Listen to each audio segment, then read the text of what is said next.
My name is Irene Kurka and I cordially welcome you into this podcast today, Neue Musikzeitung.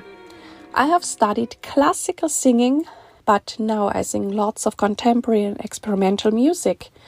And if you would like to know more about me, please look at my website, www.irenekurka.de.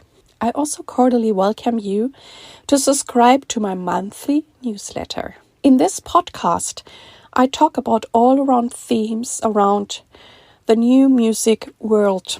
I share with you the insights, the behind the scenes, and I really want you to bring the human beings out of this great world closer to you. And I hope to inspire you and even to empower you. And I thank you so much for all your great feedbacks that, tell me which direction to go, what you really appreciate here, and also where I have touched and reached you or even motivated you to do certain things. I'm very, very thankful for all of that. I'm cooperating with the NMZ. That is the Neue Musikzeitung, which is one of the most important German music papers, and you could also subscribe to it online. And I'm excited that there's so many great things going on, that this podcast is growing, that people listen to it really worldwide. I mean, we're coming into our 7th year, and if you would have told me that when I started, probably I would have not believed you. And somehow it grew so organic. I didn't do a lot. I just follow my impulses, my ideas, and suddenly we're here, and I'm really thankful for that. I'm also thankful that it happens that people listen to this podcast and then they also go to my website or listen to tracks by me where I sing on YouTube or my website, and then they even contact me if they want to work with me. And the cool thing is, the people who have listened to this podcast and then contact me to work with me, it's usually a match, because I think you know me so well and you already know if I'm the person for you or not. And if you then reach out to me, it's usually really, really amazing. And so in a way, even though I'm here sitting by myself and speaking into the microphone, we're quite close. And I'm also very thankful that now for a few months already, I have voice students from all over. And it's possible with all this online technology. So I'm really excited. I'm excited to sing in Athens this year, in Luxembourg, in Graz, and all great cities in Germany. So maybe I see you at some place. And today I have a great guest for you. It is the composer and also Gamelan player, Dieter Mack. Hello, Dieter Mack. I cordially welcome you into my podcast today. Hey, I'm very happy to be a member of this podcast group. Thank you so much. And we have lots of great topics we want to talk about. But the first question I always want to know from any of my guests, and I'm really curious about that, is how did you find your way into this new and experimental music? Oh, that's a long story. I think I must go back to my teens. That means I was first not interested in music at all.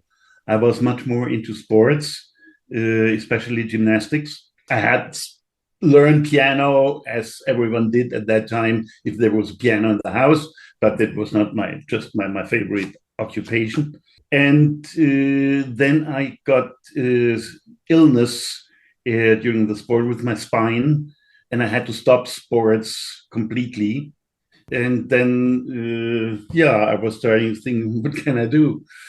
And then I had some friends in a youth group, and we made a so-called skiffle band, if you know what that is. A skiffle band is where you use everyday tools. You use pots for percussion instruments, and you take a nylon stripe and for a bass, and you take is a kind of washing board for and one acoustic guitar, and we made music like that, and it was quite fun. And then, in fact, I really, because we discussed it just before, I really started my first rock band as a drummer. And how old was I? 15, 16? 15, I think. Yeah. And from the very beginning, we tried, besides covering some songs, we tried to write our own music. And in the end, that came always to me. I don't know why. But then after, let's say, a year, I felt, why shall I waste my time for playing the drums? If I have an education in classical piano, I should move to the keyboards. And then I moved to the keyboards, and then actually the real work started. And in the early 70s, now we were two bands, but the same people. The one band was for dance music to get the money, and the other one was our experimental rock jazz group to make really the music we want to do. And especially for the second one, this was my responsibility, and I started to compose the pieces that we played. And if you go in this direction, my idols were at that time Emerson, Lake and Palmer, as a keyboarder, or Pink Floyd, and especially the German psychedelic music scene like Popol Vuh, Tangerine Dream, Embryo, and all these guys. And I had also one of the first Moog synthesizers in Germany, actually. So I was very early into electronics at that time. And if you do that, you are very close already to the experimental electronic music scene of so-called contemporary music. And I really can't say when it switched from the one side to the other. In a way, it was a continuous move from the one side to the other. And I remember there was one crucial event. At that time, the Nationaltheater Mannheim had a very big reputation for modern dance. And there was a performance of the Nederland Stars Theater with the choreography by Hans van Manen. And he made choreographies to the Telemusik from Karl-Heinz Stockhausen, a complete electronic piece from 1966, and to the Banquet Céleste, one of the early organ pieces by Olivier Messiaen. And this was, for me, a new world, and I had a very strong influence on my own thinking. And then I really switched more and more into this electronic world. And then I visited, I tried to find out where electronic music is made, and I got in contact with this experimental studio of the Heinrich Strobel Stiftung in the Südwestfunk, which was in Freiburg, still is in Freiburg. And they had just been established, and they made courses for composers. And even I was not yet the real composer, I just applied, and they invited me. It was quite funny because I knew much more about electronic music than the already reputed composers, but I had no idea about composing. Yeah, so it was a very nice combination. Yeah, and that's how it started. And then this was also the reason that I came to Freiburg for studying, because of the studio. And so it means my first musical works were mostly electronic pieces up to 1978, when it stopped at once. Oh, really? Yeah. So then when you were in Freiburg, after you got accepted to the electronic studio, you also then applied for the Hochschule there? Yes, or yes. Yeah, so you I applied to the Hochschule. Proper study. Right. So that the work in the electronic studio was just like a kind of assistant. At the beginning, got some small jobs, and finally I got a real contract with a monthly salary, 300 mark. It's not very much at that time. For a student, it was quite a lot. Mm-hmm. Yeah? And But I did my formal studies at the same time, parallel, at the Musikhochschule in Freiburg in composition theory, music theory, and piano. So that's it. And you just mentioned there was a time that you stopped doing electronic music? Really? Yes. Yeah. But that happened in 78. I studied from 75 until 18. And in 78, I had my first visit to Bali. And this Balinese music experience turned me upside down, so to speak. And I said I have to start from scratch again with everything in my musical thinking, in my philosophy of life, etc., etc. And then I felt electronic was nothing interesting for me anymore. Wow. How did you get to Bali? With the plane. But somebody invited you, or? No. I don't know. No. Yeah, in a way, it was like that. There was a funny experience during my studies. My composition teachers were Klaus Huber and Brian Ferneyhough. And I was mostly together with Brian Ferneyhough, actually. And he had a quite international class, people from Canada, USA, Japan, Sweden, Norwegian, and German.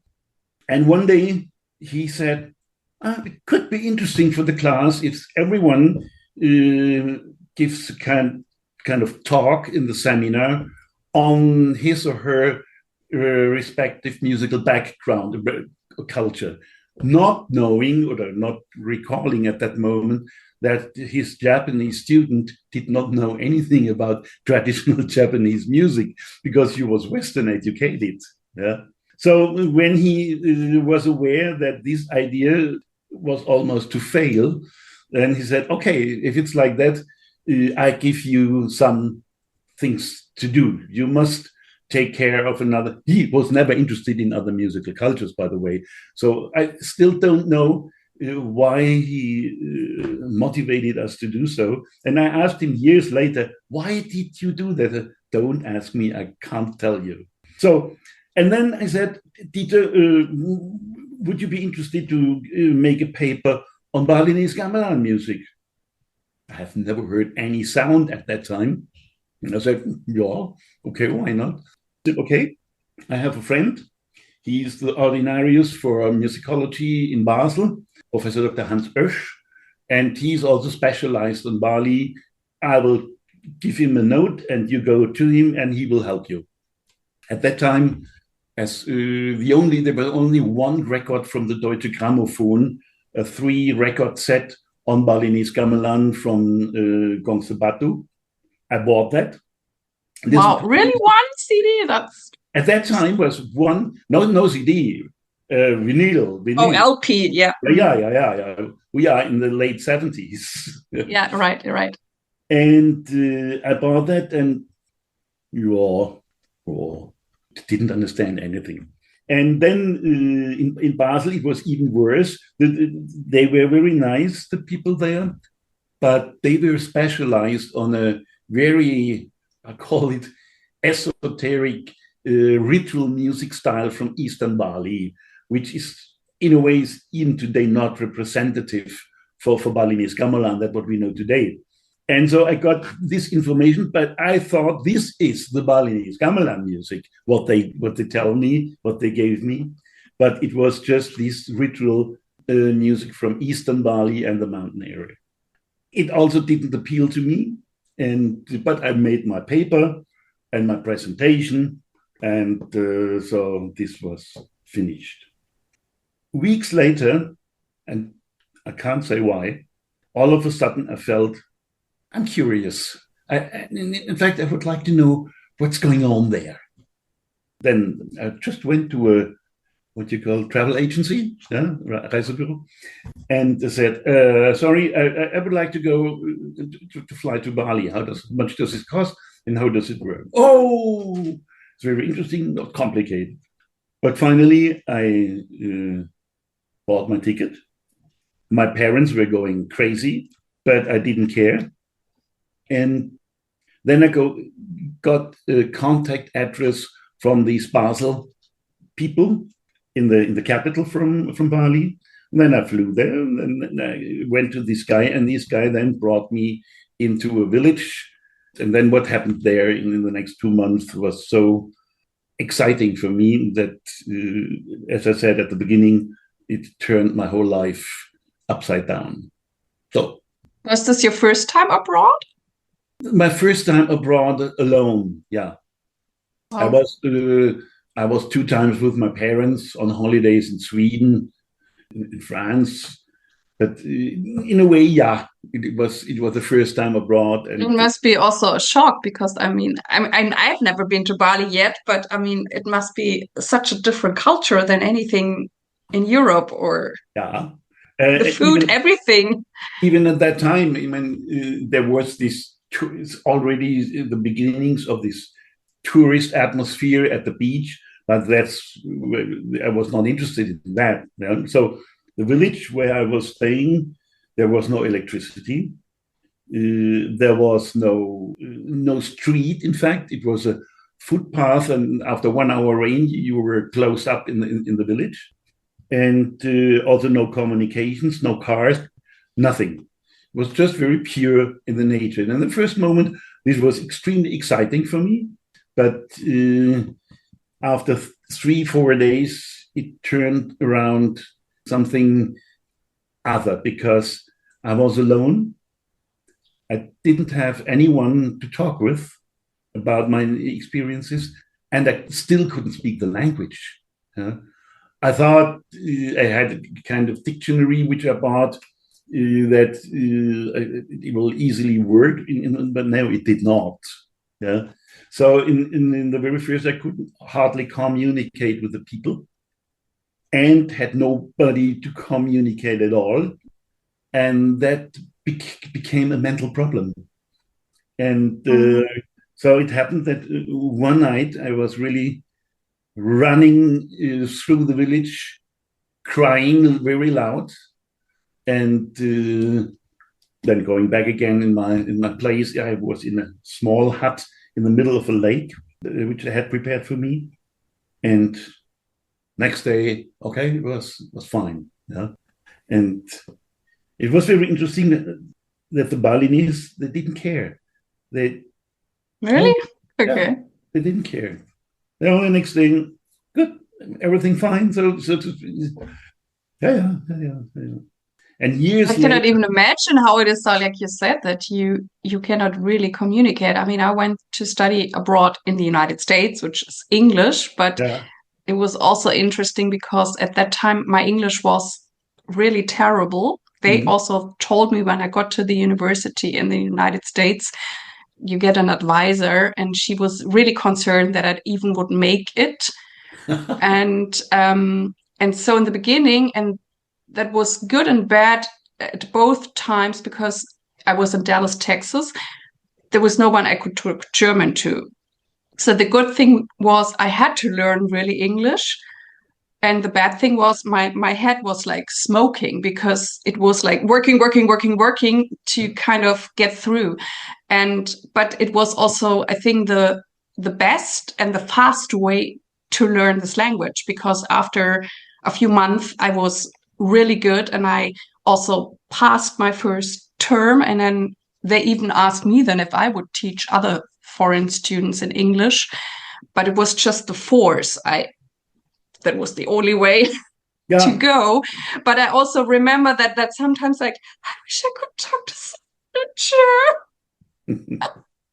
yeah, but And even though I was not lonely, because there were students, and I was in a crowd, and I tried my best, but sometimes I also just, because there were so many words missing, and then I would describe it and whatever, say, oh, it's furry and does meow, and then they would say, oh, you mean a cat. So this is how I would learn the language. And eventually, well, now we're talking in English and I'm fine, but your experience must be much more challenging. But how did the music come into that? Did that soothe you somehow, or make connections with people? Let me just finish that story. Yeah. Okay. After this running around in the night, and then no reactions from the Balinese, then years later, when we were close friends, I asked my family, hey, why did you not react at that time when I went crazy in the night? And then they started to laugh. They said, why are you laughing? Tell me. You see, the place where we put you to stay, to sleep, is a place which is very famous in the village for black magic. And we thought the Westerners don't believe in that, and they can't be affected by the black magic. But you got infected as well, and we really liked that. We felt, hey, he's like us. Yeah, and then it was quite normal for them, yeah? Because they thought it was the influence of black magic. That's it. Yeah, language problem.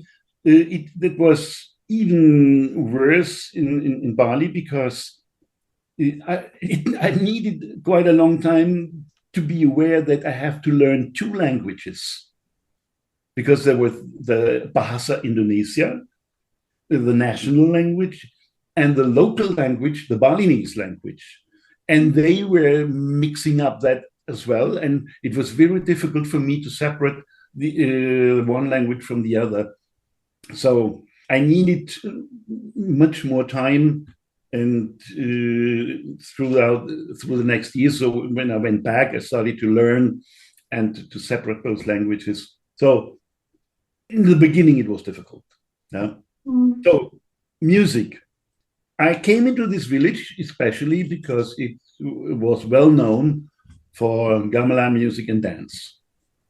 And then this guy who brought me there from the capital, he spoke with the family. Yeah, you can stay here. And then they put already some instruments. And then the old man, the boss of the family, was started to play. And I should do the same as he does. So then I started to imitate. So it went on every day, 4 or 5 hours. He played something, I imitated him, and started again from the beginning. So I didn't know what I was learning, actually. Today I know. And the funny thing was, then after 2 weeks, I was waiting to hear the real Gamelan orchestra. After 2 weeks, he explained me, I don't know in which words, that in the evening there will be rehearsal of the Gamelan. And they will play, at first, they will practice the piece I just had learned. Yeah? Oh, great, fantastic. And came the rehearsal in the evening, they started to play. I was deeply disappointed, because I didn't find any connection between what I heard in the Gamelan group and compared with that what I have learned. Today I know why, yeah. But at that time it was deeply disappointment for me, because I didn't understand what did he teach me. Yeah, they play something completely different. And then they played 3 other pieces, and I thought they play always the same piece. So it was the extreme case that if you hear something new, you hear only first these things that are already known by yourself.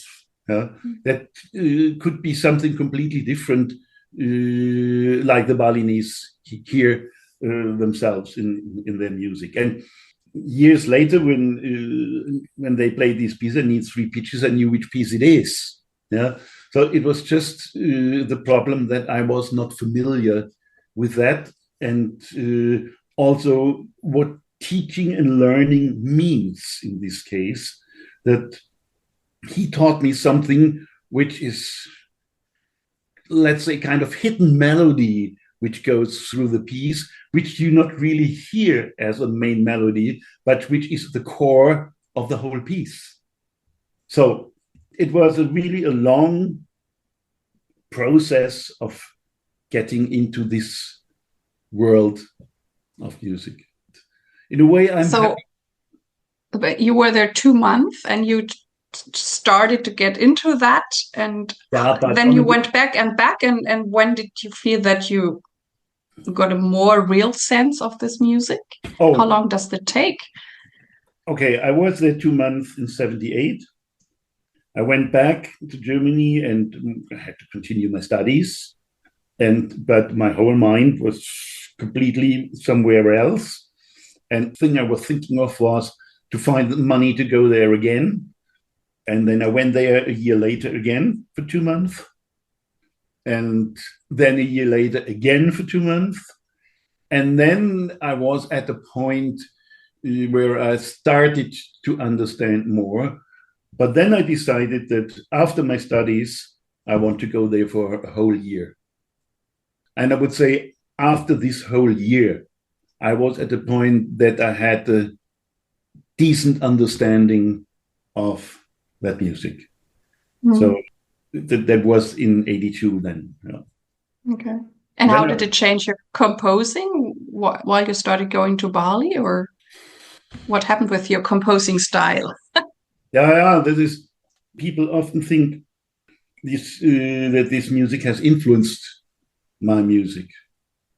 I would say no, except the fact that I completely went away from electronics, that I went to instrumental pieces, and that it was very clear from the very beginning, the more I knew about that music, the more I wasn't interested that plays a role in my compositions.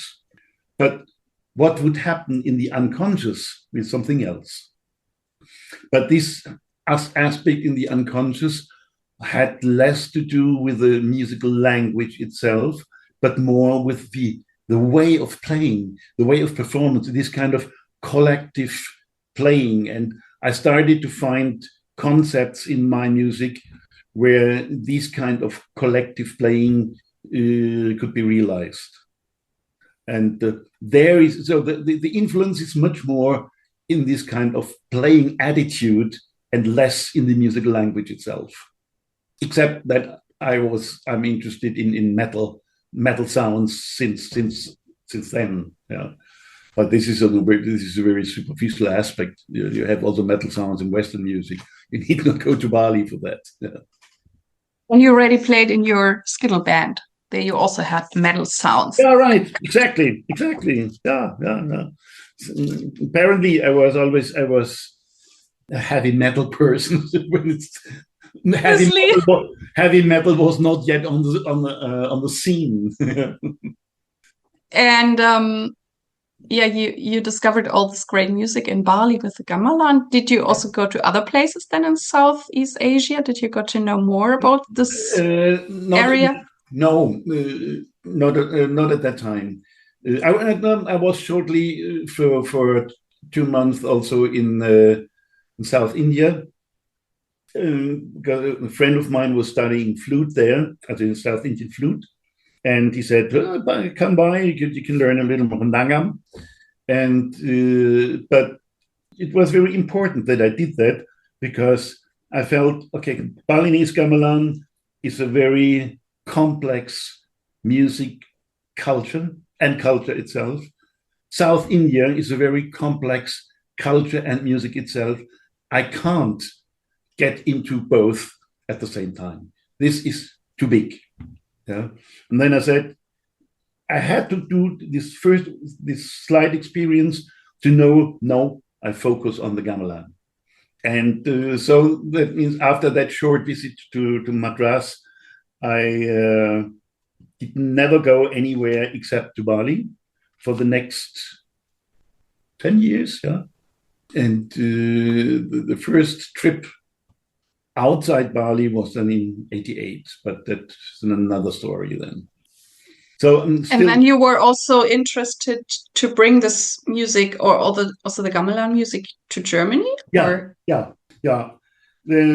After this 1 year stay, I bought a whole gamelan set and brought it to Germany and started the gamelan group here in Freiburg, which was very exciting because there were some people who were really interested.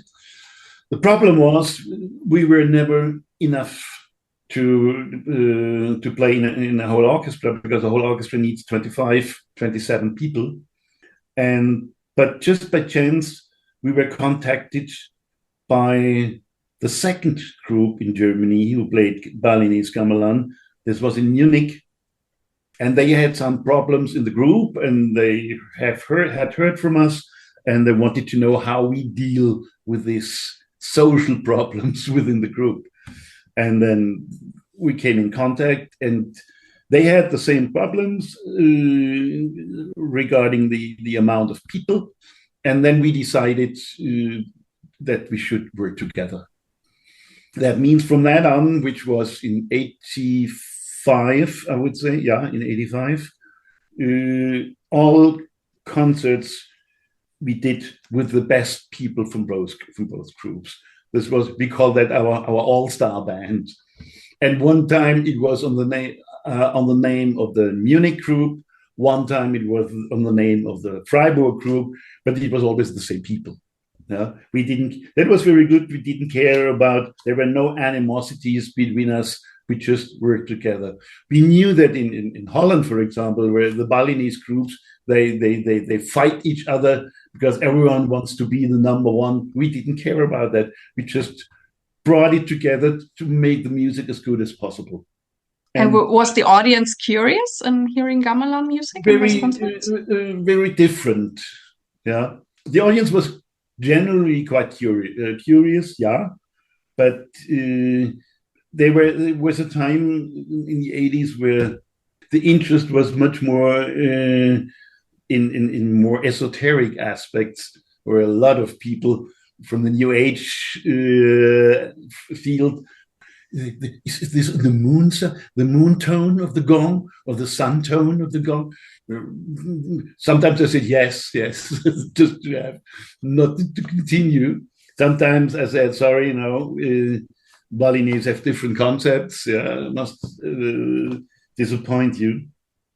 Yeah, they were just excited about how it worked, because we were aware after some concerts that if we just play, they think there are some Westerners who really can't, because they didn't understand. But then it was our fault, because we played it in that way. And then I started to play 2-3 pieces, and then I explained the structure of the music with some examples. And that was very helpful.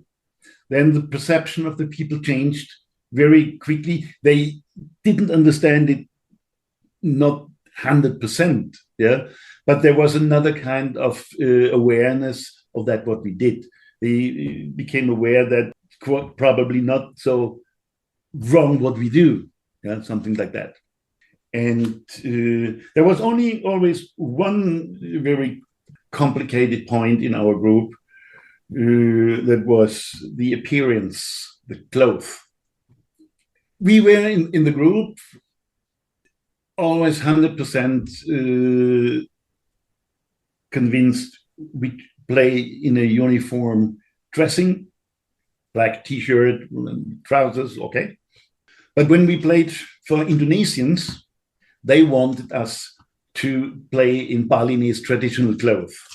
And that was an endless discussion over 20 years, how to present ourselves in public. And there were some people in the group who said they leave the group when they have to wear these clothes. Yeah, this is exotism. And I could completely understand that. Yeah. And I said, could we, we do something for the Indonesians. And if they are happy with that, then let's do like that.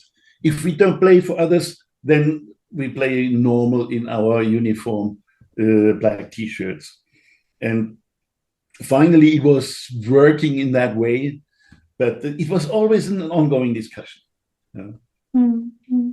And when you now look back, when you went there, it really sounds adventurous. You just took a plane to a country you had no clue about. Yeah. And those were the times without internet, whatever, iPhones and all that. Yeah. And you went there and whatever, you wrote letters or maybe sometimes had an expensive phone call or so on. And now we are having whatever, internet, we're having social media. Do you feel now we're somehow more connected, or do we know more what's going on, or does it still feel like two separate continents, or what has changed? Yeah, it's a good question, which it's also difficult to answer. I feel that we know not more than than in the earlier times, because in the earlier times, if you really want to have to know something, and you had to go there in this intensive way as I did, I learned much more, like just going in the internet, giving in Bali, and see what is coming. Yeah, so I am convinced that the life experience, the personal experience, the personal exposure to something, and with all the good and the bad aspects, yeah, is much more rewarding in the end than the total availability in the internet. And it was also interesting. You see, at that time, it was easier for me to find some aficionados who would like to learn that music. Today is much difficult.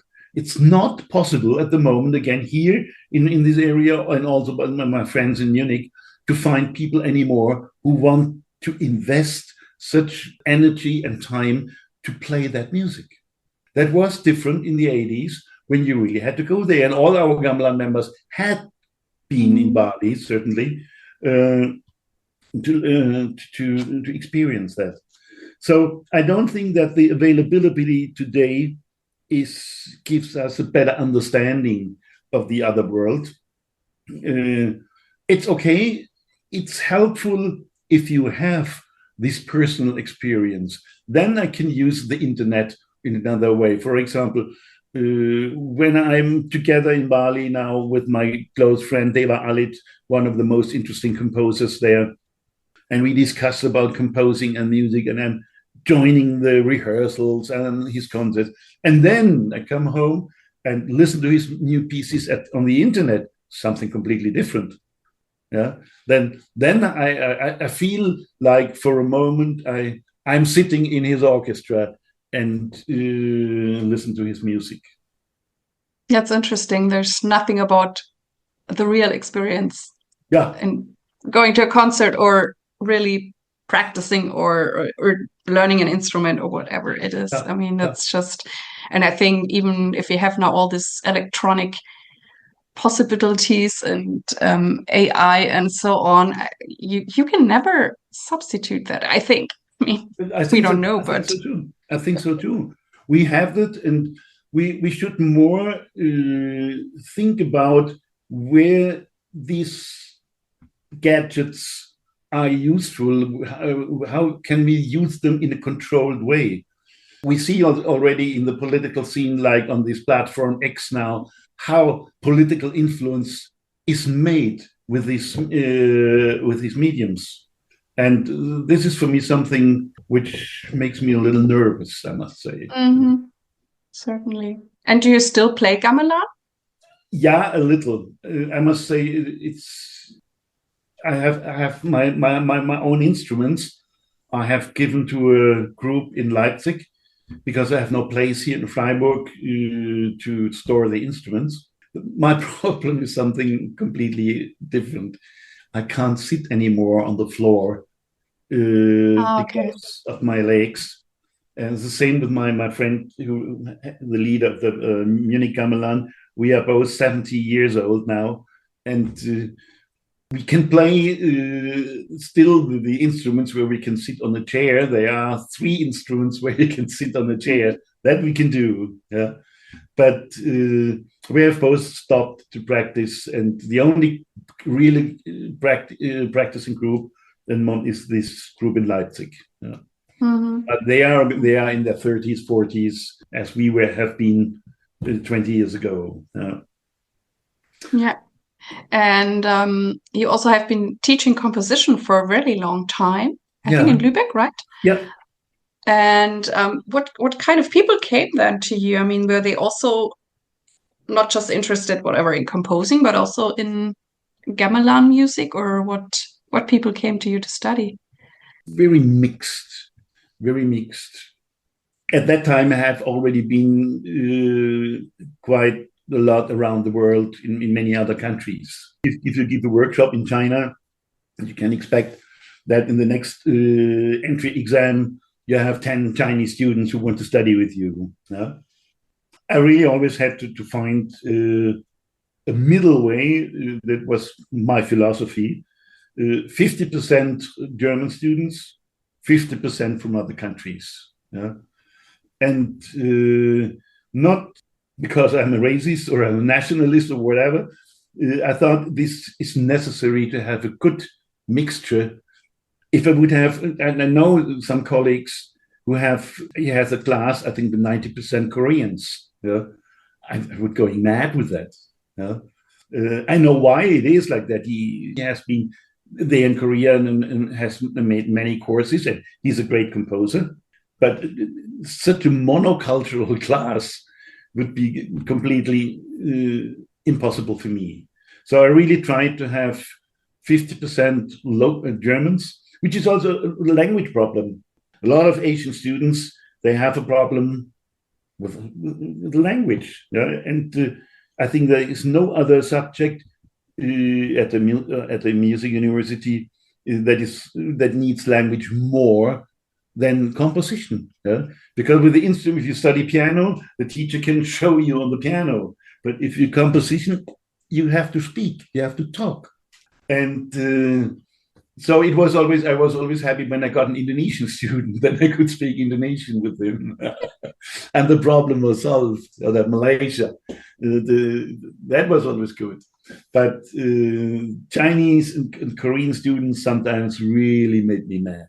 Yeah. Japanese normally were very good in German. And also from Colombia, Argentina, the Southeast. People from countries with Latin language, yeah, that was always easy. There was not a problem. But the biggest problem was with the Chinese and Korean. And there were also some who spoke fluent, but there was also the extreme opposite. And that's why I initiated very many activities in the class where they had to work together just to not to get into the culture. Yeah. So when they come to Germany, they also should experience how German culture works, whether they like it or not. I don't care. Yeah? But they shall experience that. And fortunately, most of my German students, they really did a lot of efforts to integrate these foreign students into their cultural realm, that they learn and also improve in language then. That was very obvious. Yeah. And that worked quite well over these almost 20 years that I was teaching composition in Lübeck. Sometimes it was a little more like that, sometimes a little more like that. But basically, I could keep this kind of ideology in structuring my class. Yeah. Yeah. I mean, you have experienced so much and already you can look back at so much. But I'm also always curious, is there anything you learned about how to structure a day? Maybe it changed now because you're not in university anymore. Are you more a structured person, or are you, I don't know, going with the flow? Or did you have certain routines that you composed, I don't know, every morning or something like that? You mean now? Maybe both. Maybe it's also interesting to look at both. If anything changed. I think no, it had nothing changed. The one thing has changed, but the time of composing is always. I have no special time, but I have to define my composing time period, which during the semester was only in semester holidays, yeah, or sometimes that I really just dropped 1 week and went back into a retreat and worked. And so at the moment it's the same. If I want to compose, I go into how do you call that? Ferienwohnung. It's a kind of small apartment or something. Yeah, small apartment in the mountains. Oh, nice. And that's then my composing time. That means I have also, if I accept commissions, I have to always to consider, when do I have the time to do it or not? And if as I feel I have not the time, then I say, sorry, at the moment this is not possible. No? So to answer your question, I need a free space. I can't, for example, say, okay, today I'm teaching until 4, then I go home, then I have dinner for an hour, and then I compose for 2 hours. It's impossible. Yeah? Because composing for me, I must be completely on my own, and it may happen that 3 days I don't write a note, and I only walk around or clean the room, do anything, just until it's all of a sudden I can start. Yeah? And this is always like that.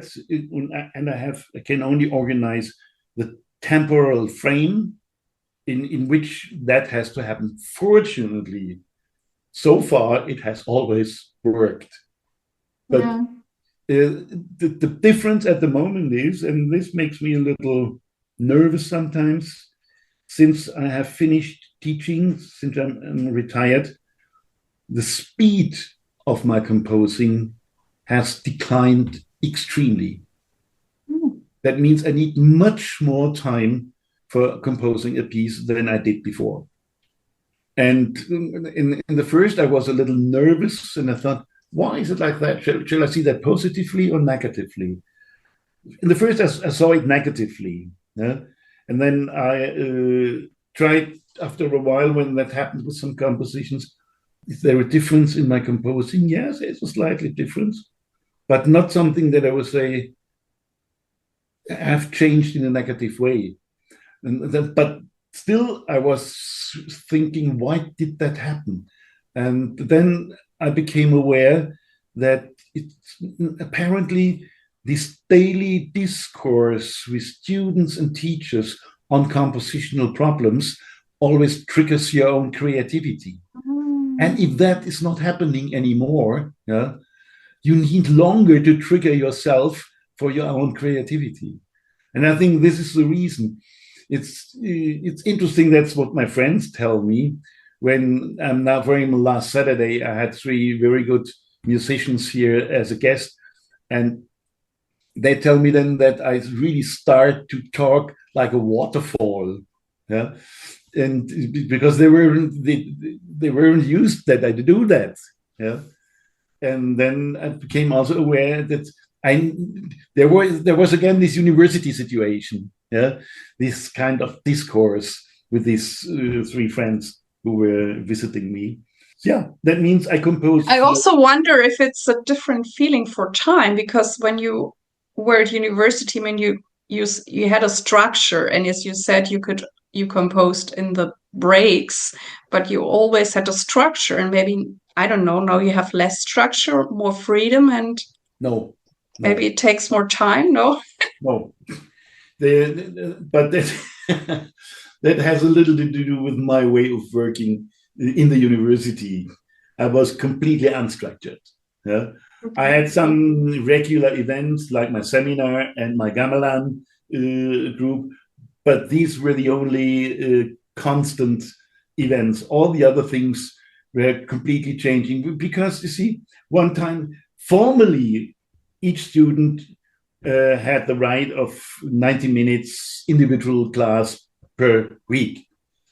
But that's impossible because there is a student, he is writing an orchestra piece. He needs 3 weeks on his or her own. Yeah? And then maybe in 1 week, I'm meeting him or her 5 times, yeah, after that. So he was completely unstructured.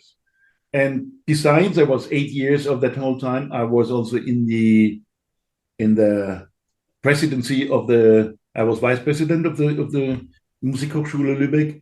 And in this function, I had to go there, had to go there, had to go there. Then I was in the DAAD selection committee, then in the Goethe Institute advisory board. So there were so many things which always impeded to have a regular work. It's even more regular now, yeah? and I'm not very happy about that. Mm-hmm, mm-hmm.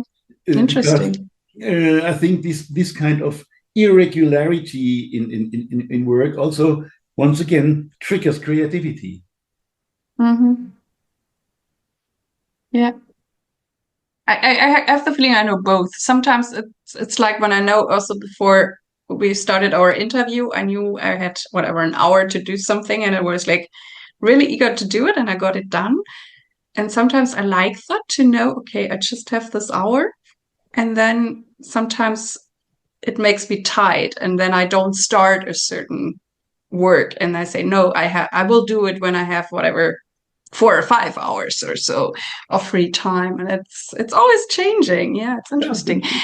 And when you look at your life, or also when you accompanied so many students, what do you think is important that you live this path, or this path of a composer, authentic and true, that you do really what fits to you? How did you help your students? I help my students in that way that when they started to imitate me, and I sent them home. I was very radical when I felt he's imitating me. Then go home. Yeah, that's not why you are here. You should find your own way to do.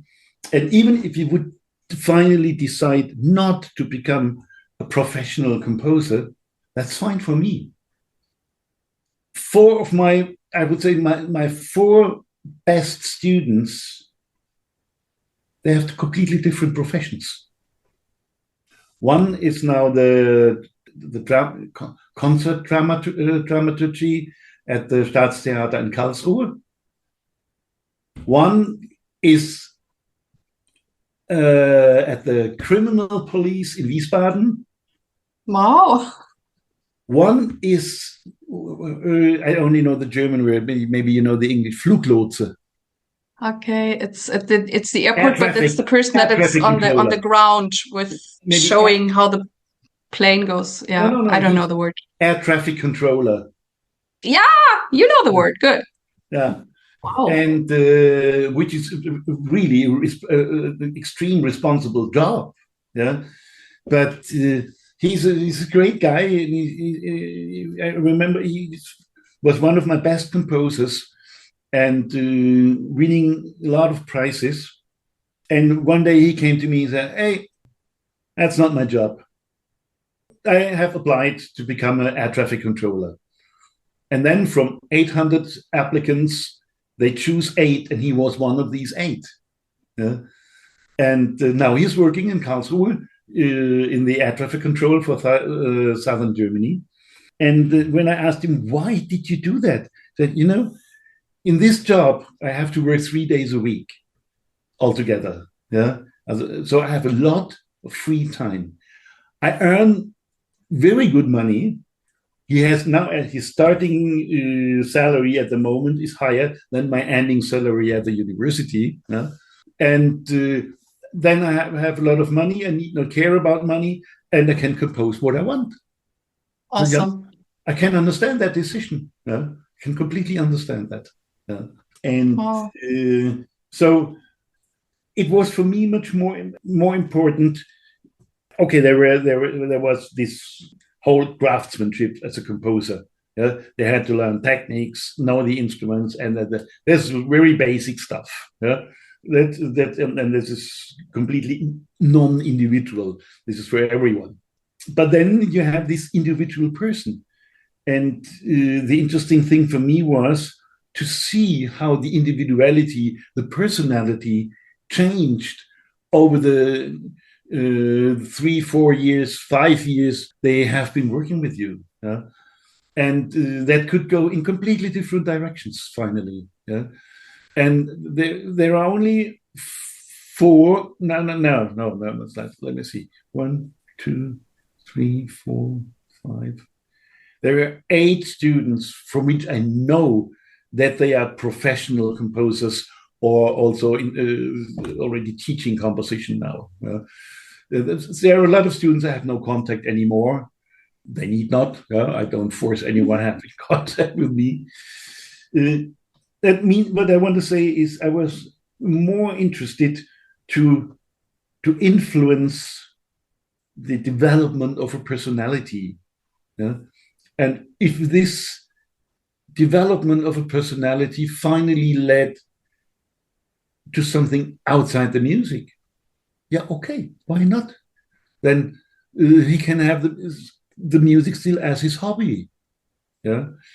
And so that means, in other words, we had a lot of discussions about life philosophy, thinking what is important, and sometimes hours long where we didn't speak about music, but about what can be the target of your life. Yeah? And that's even in a way more important. But I often realize now, since I'm doing this podcast and I'm talking to composer teachers, professors like you, and when you talk about how you taught or how composition classes were, I'm often very jealous because I mean I studied voice, and in my times I think it changed a little depending on the teacher. My teacher was only concerned with my voice. Anything else, what was about me or what I was concerned with or whatever, frightened of or something, she did not really care. My voice had to function, I had to sing beautifully, and that was all that mattered. And I sometimes wished I had someone like this composition professor who maybe would have helped me in all these other areas. Yeah, I think this is, I would agree with you that most instrumental teachers just are concerned about your instrument, and that's it. Maybe this is something also which was triggered by my Balinese experience. Yeah, that this kind of socialization of yourself was such a very interesting process over there that I was much more interested in the development of the person itself. Yeah? And there are so many factors outside of the music which play an important role. Yeah? And I remember just, for example, a Chinese student who was so under pressure by her parents that she was sitting there crying helplessly. Yeah. So what will you do then? So you go home and look that you get along with your parents? No. In that moment, I was her father in a way. Yeah. And I was that for quite a long time then, until she found kind of stability in her own behavior. And that didn't happen only one time. We should not forget that people coming from other countries, they have completely different cultural backgrounds. I had an Iranian student whom I taught 2 years online because he didn't get a visa. Yeah. So then when he was really allowed to leave the country with very many difficulties, and I must say with some vitamin B by myself, because I have good connections to the foreign department. And then I knew that he had a completely complicated background in that country. Yeah. And for him, this was now like coming out of a prison into a free world. Yeah. And but he also saw it's a free world, but also not such an easy world. So, but these are things which you have to deal with as a teacher. That's at least my opinion. Yeah. Mm-hmm. Certainly, yeah. But I also think, I mean, I only went to the United States, but it also changed so much for me because I think whenever you leave your country or your culture, you learn so many new things about yourself. Or even when you then come back, or when we came back to Germany, things were so differently. Or I also, whatever, appreciated some things more that before were just there. Like when you go to the United States, I mean, the thing is, there is no real old architecture, which sounds maybe weird, but that was one thing I was missing a lot. Because, I mean, they built churches, but they're new and they built them after European models. And so when I left, or I also had to leave because my degree was done, I really was looking for old buildings. And it was good that I first went back to Nuremberg, where I grew up, because it's a medieval town. And I had these old rocks and those old churches and an old wall and so on. And I really loved it because we have this rooting here in Europe, because we have old stuff, we have old history, and I mean, the history of the United States is very different.